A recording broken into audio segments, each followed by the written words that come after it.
The best way to get better at programming is to practice.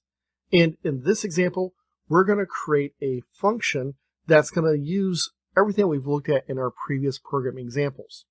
That is, we're going to pass in multiple arguments that are going to have default values, and we're going to return a value from our function.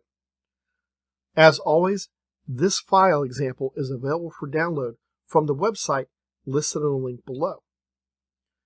You can pause this video to practice on your own, and then continue to watch it to check your answer.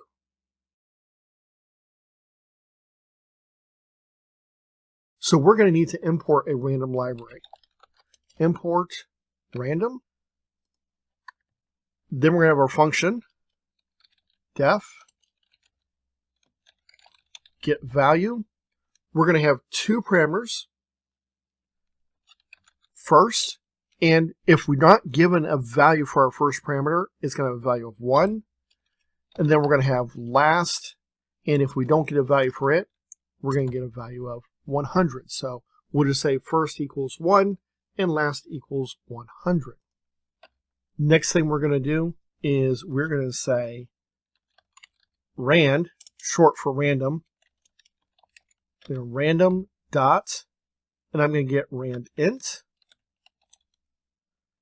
And notice I have a value A and B. So this is a range including both endpoints.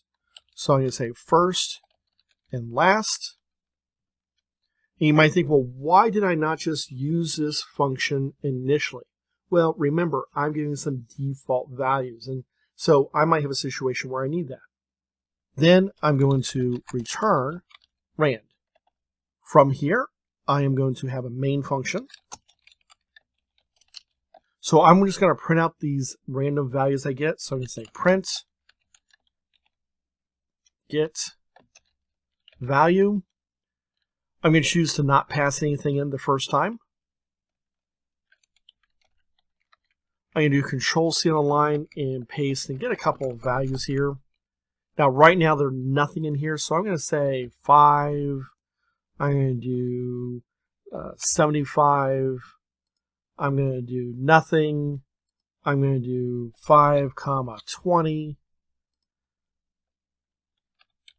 13, 39. So some of these have one value, some of them have none. If I have one value and not the other, it's going to go in order and say, well, if I have one value, I'm using it for first, and last gets its default value. Save, and I'm going to run this. And you notice I get some random values. If I run this again, you should notice that my numbers are not the same. They are going to change because they are randomly generated. The ones where I have a default value, that's within that 1 to 100 range. Others, completely different. So in this case, we're using default values. We're passing in multiple arguments, and so we have those default values that may or may not be used, depending upon if I pass in 1 or 2 arguments to my calling function. That called function then takes those parameters and gives me a random number generator, which I return. Now, I do want to show you one slight change that you might use a lot of times. You might see in a lot of places. And that is here on line 9, I'm calling the rand int and I'm storing that value in a variable. Then on line 10, I return that value. Notice that nothing has happened to rand. It's just there. Well, I can simplify this just a little bit. So instead of storing that value in a variable, I'm going to delete that. And I'm going to say return. So this value gets calculated and then is immediately returned.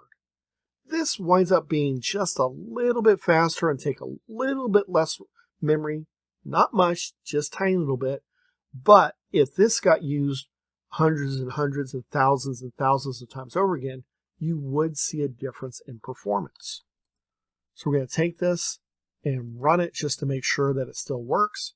And you can see it does. And once again, it's producing completely different random number generators each time I run it, which is exactly what I want.